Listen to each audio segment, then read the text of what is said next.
Hello and welcome back to my channel. Um, I've been contemplating whether to make this video or not for quite a while, and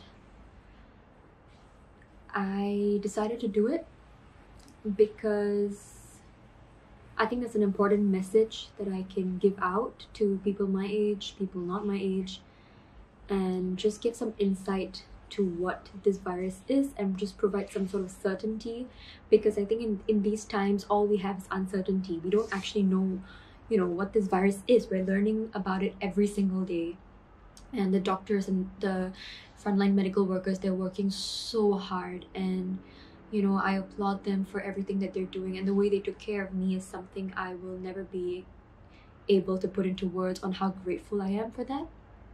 But I think as a patient or an ex-patient of the coronavirus, I am able to provide some insight on what it was like.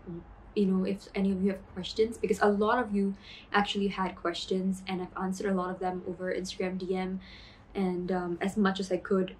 So I thought that making this video would just, one, provide reassurance and certainty to what actually happens to people our age, or at least one case that is our age, because people our age are ending up in ICUs, guys. Like, it's very, very serious, and hopefully this will just encourage you and help you understand why you need to stay home during our circuit breaker. The government is trying the best they can, and I think this is a great initiative for us to stay home. And I hope that after watching this video you will understand why. And the main reason is I don't want any of you watching this to end up in the NCID for 16 days the way that I was, because I won't wish that upon my worst enemy. I won't wish this virus upon my worst enemy. So now all that has been said, my name is Sejal. I was diagnosed with the coronavirus on March 22nd, Sunday at 12 p.m. And I had been in the NCID for 16 days, in a room, in a hospital room, not being able to leave for 16 days. And the only human interaction I had was with my ward mate and with the nurses and the doctors. And the only sunlight I had was from my room, the window, which I'm so lucky I had a window next to me. The only walking I could do was from my bed to the bathroom and the bathroom and back. I was trapped in a room for 16 days. Okay. So obviously this experience was not fun in any way. I know obviously a lot of you watching this have watched my TikToks and followed my journey on Instagram, but I'm not about to post me crying and having mental breakdowns and giving up on Instagram. That's not what Instagram is. Instagram is a highlight reel. So I thought that here I wanted to just be a little bit more honest about what actually happened in those 16 days. And yes, I was very positive. Yes, I really gave everything I had to fight this virus, but there were days where I had nothing left to give, and it just got harder and harder to put a smile on my face. So the point of this video is not for a pity party. It's not for sympathy. I'm recovered. At least I recovered. People are dying from this virus, and you have no idea how grateful I am for just little things in life. This whole coronavirus and my experience in the NCID for 16 days has changed my perspective on life so much. I have grown so much as a human being.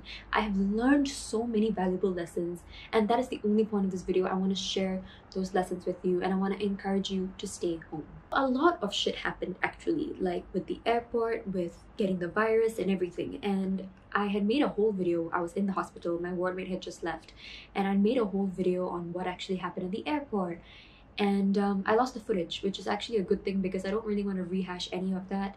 Whatever happened happened, but in short, I was stuck at the airport for 10 hours before I was taken to NCID to get myself tested. So that in itself was a very traumatic experience, being stuck on a flight of stairs with hardly any food, water, until we asked them to get us food and water, or to buy food and water. So that in itself is a whole other story. Maybe one day I will tell, but it's not going to be today. That was day 0, we can say, and that was on 21st March, which was the day I landed.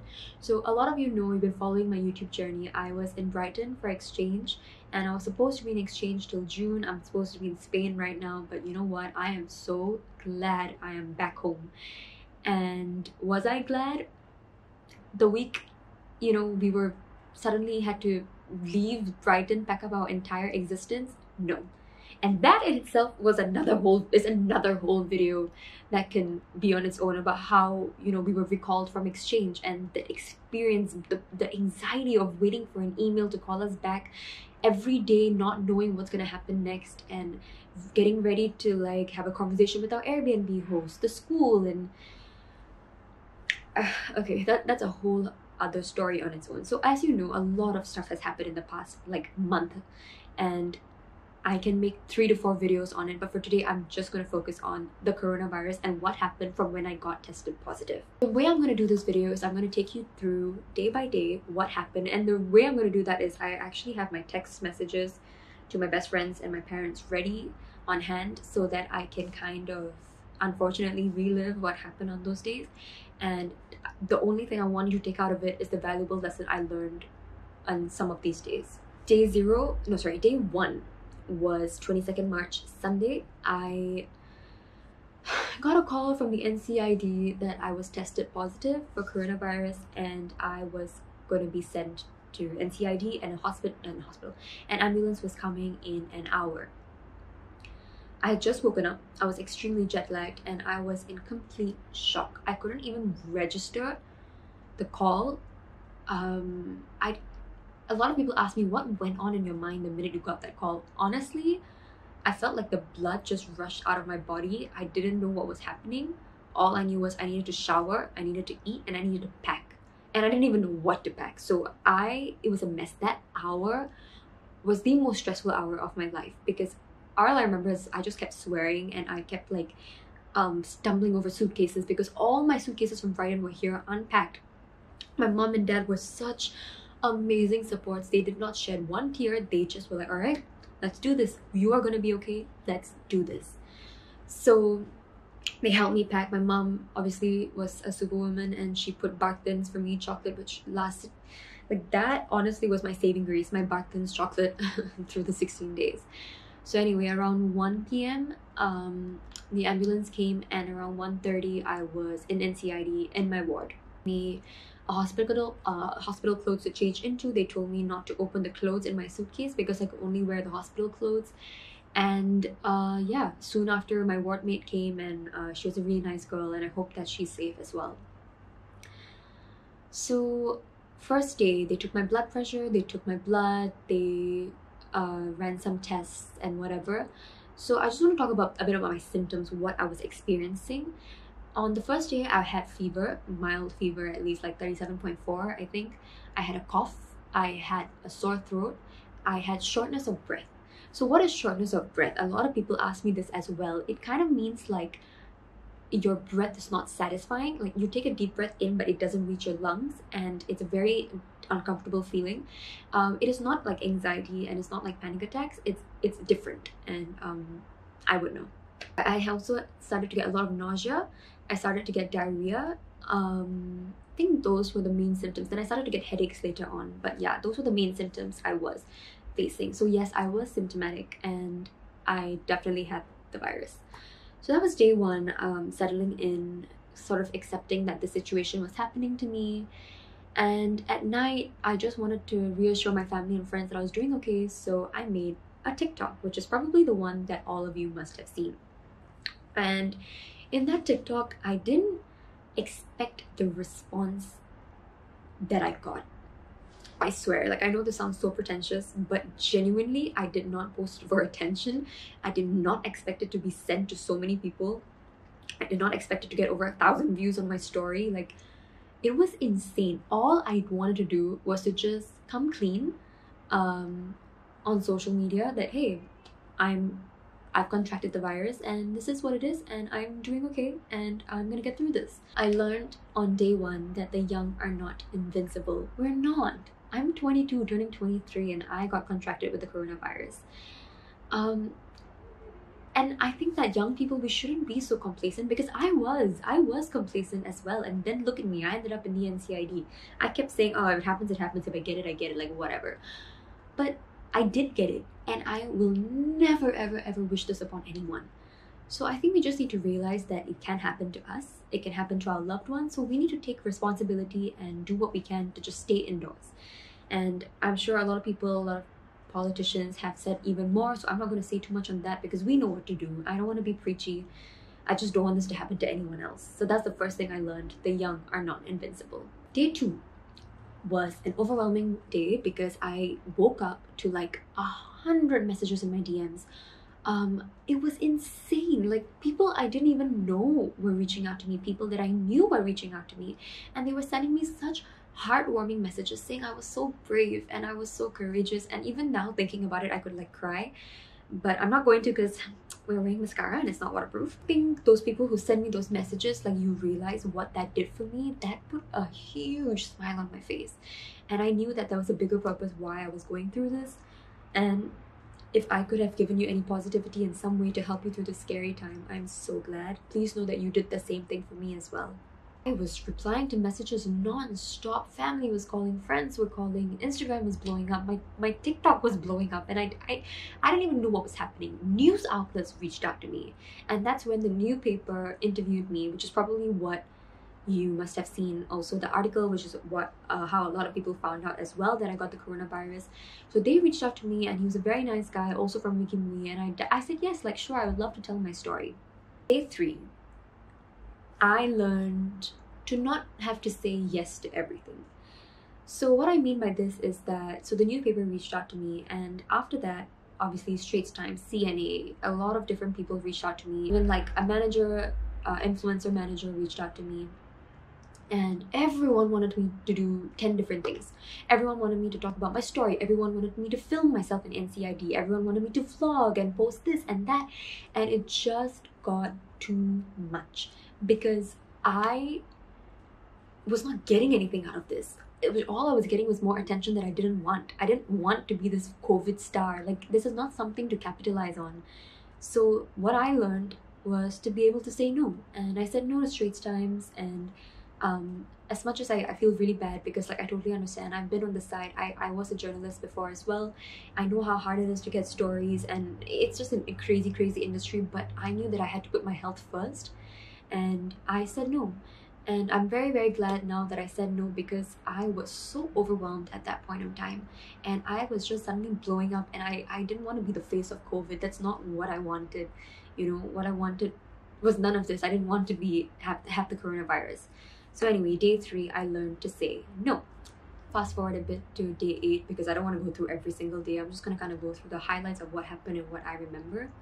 Day 8, again, something in my personal life happened, and it was a very monumental moment for me because I learned to be fearless. Fearless of the virus, fearless of what was happening in my life, and just fearless. I decided to finally take ownership of my life and just live life unapologetically. I knew that this was what it is, and I knew I think what it was that I was reading so much, and at this point, after being in a week in the hospital, I just didn't know what was going to happen next, right? I didn't know when I was going to get out. I didn't know what this virus was going to do to me. So I was trapped in so much fear. I thought I was going to be in the ICU the next day. I thought I was going to die. And I think on day 8 was when I finally decided to be fearless and just take this on fully. Day 9 is when I started to lose hope. I remember this day specifically because we talked about this. I talked about this with my parents. Like, I think we should stop thinking about when I'm going to come home. So what was the criteria of coming home? Basically, I was getting swab tests done like pretty much every day, and that is that is scary. So this was it's a nose swab test. So they put something up your nose, and then they check whether or not you have the virus, and you have to wait like 8 hours or something, or just sometimes even the next morning till you get your results. And the only time you can go home is when you get 2 negative swab tests in a row. So I was getting positive tests non-stop every day. So around day 9 is when we decided as a family to let's stop thinking about when I'm coming home. So this was the day I lost hope. I think this is when I stopped posting so much on my Instagram as well.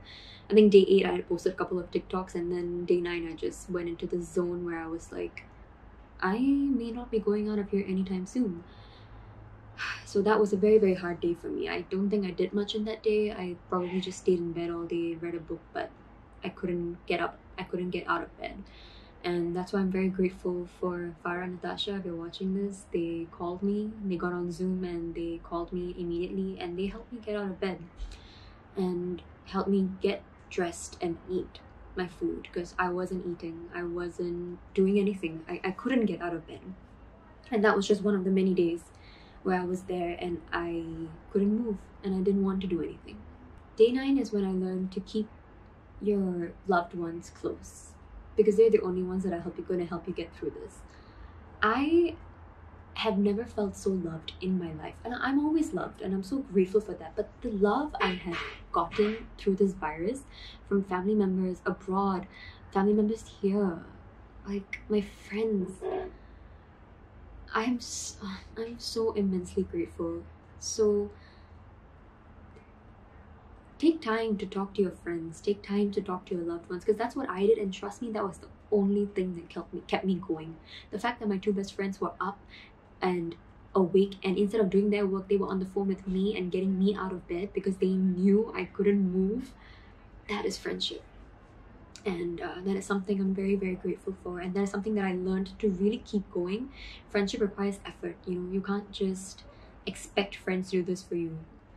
I'm just very grateful that I'm blessed with 2 of my bestest friends who really, really got me through this. And also on that note is my family. Every night at 8 p.m. we started these family calls, from Brighton to Singapore to NCID to home. Like, I was so at peace when I was having those video calls with my family. I just felt like nothing was happening. It was just me and them. And every night without fail at 8 p.m. they would call. I'll never take it for granted ever again. If I ever have, like, I will never take it for granted. I cherish each and every one of them so much more than I have before I had this virus. Day 12 is when I started to turn things around. And day 11, the night of day 11, I had a talk with my aunt. Ria Mommy, if you're watching this, thank you. I had a talk with her, and she's like my mentor for everything career-wise.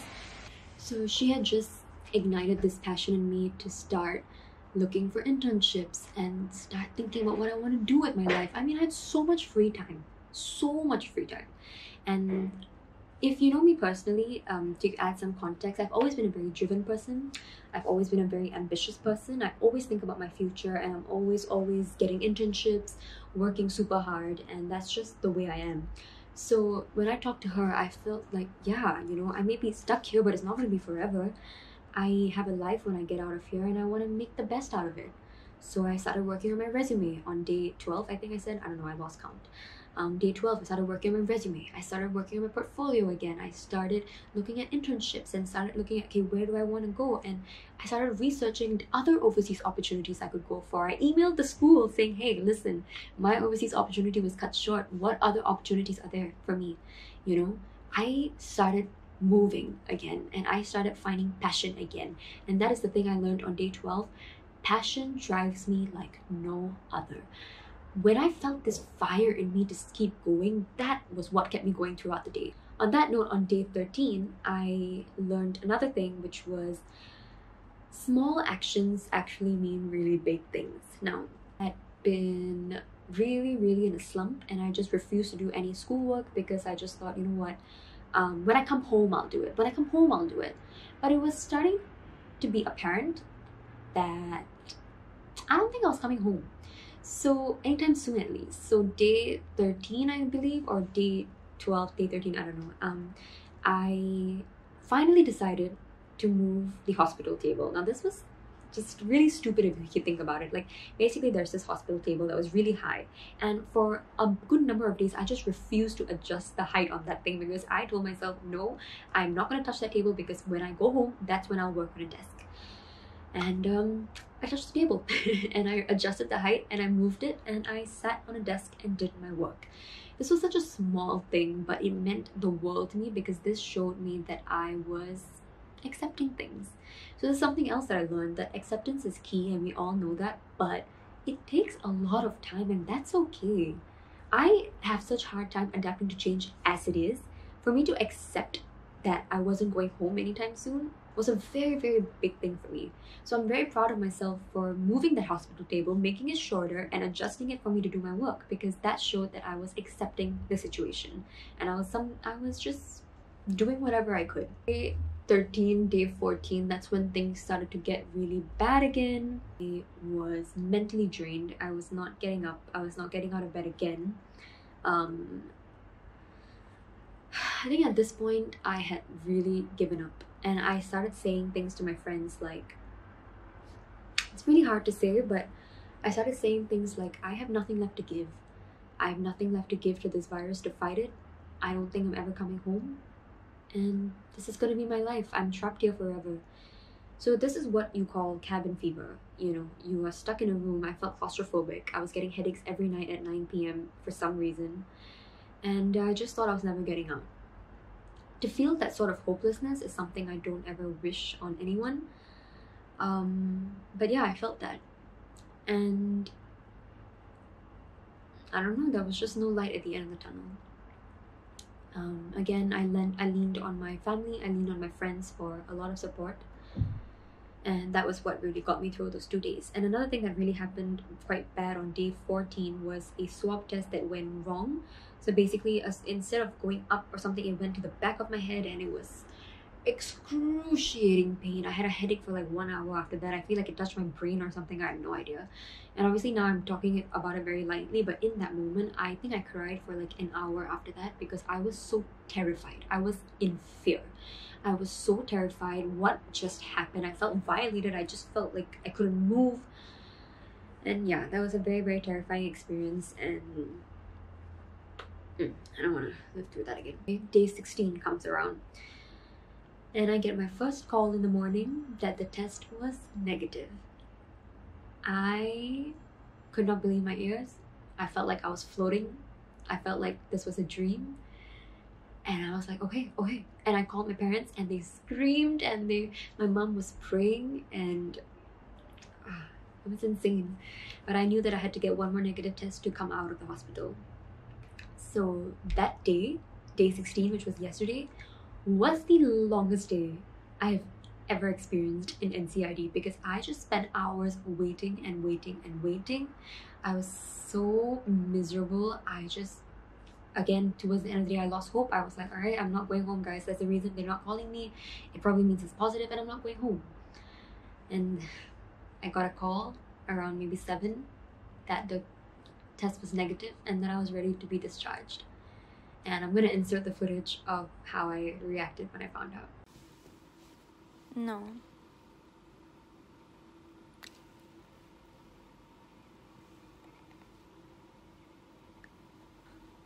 Okay. Yep, okay.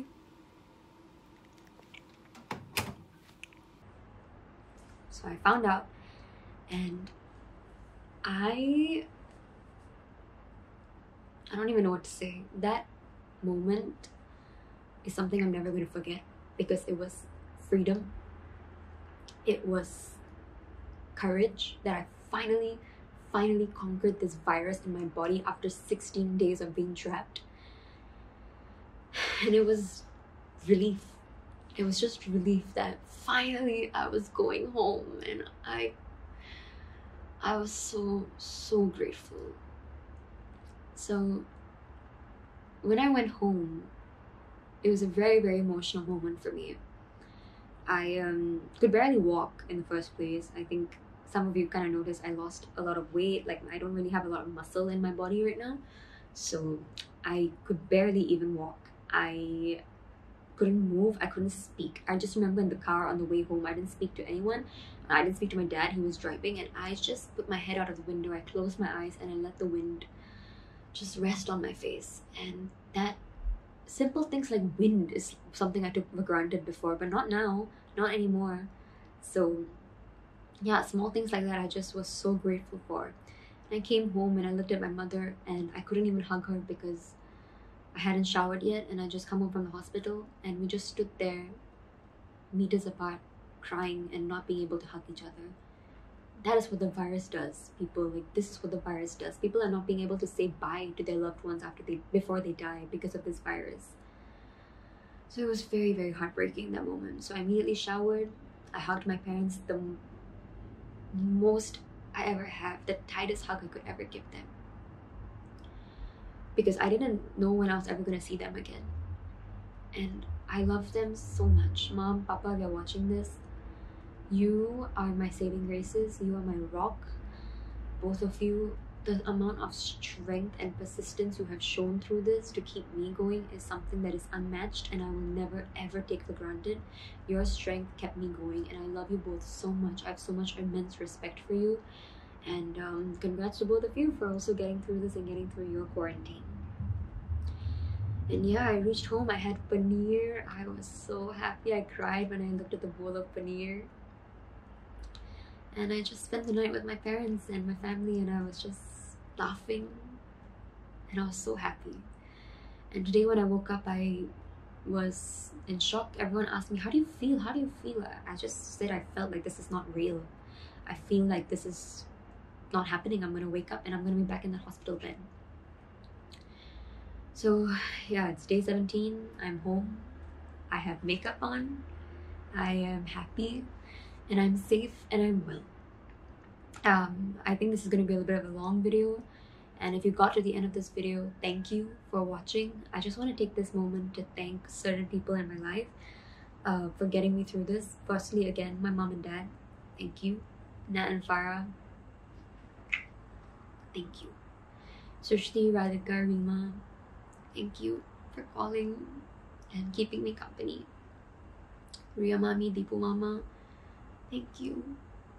Deepu Mama for checking up on me every single day. Ria Mami for calling me here and there. Masi for sending me such wonderful messages. Nani for calling me every single day, telling me to fight this damn virus, and for blaming my tattoo and piercing for the virus as well. Chachi, Chachu, Sahil, my brother, Shefu, Reshu, and so many more of my family members, my friends that I'm not saying in this video, but don't take it personally. I just received so much support that I'm just so immensely grateful for, and I feel so loved, and I'm so happy to be home. To wrap up this video, all I want to say is I hope that now, having an insight of what it is like to have the coronavirus, you will stay indoors and not want to step outside, because it's not a pretty place inside with the coronavirus. It's not a pretty place outside right now as well.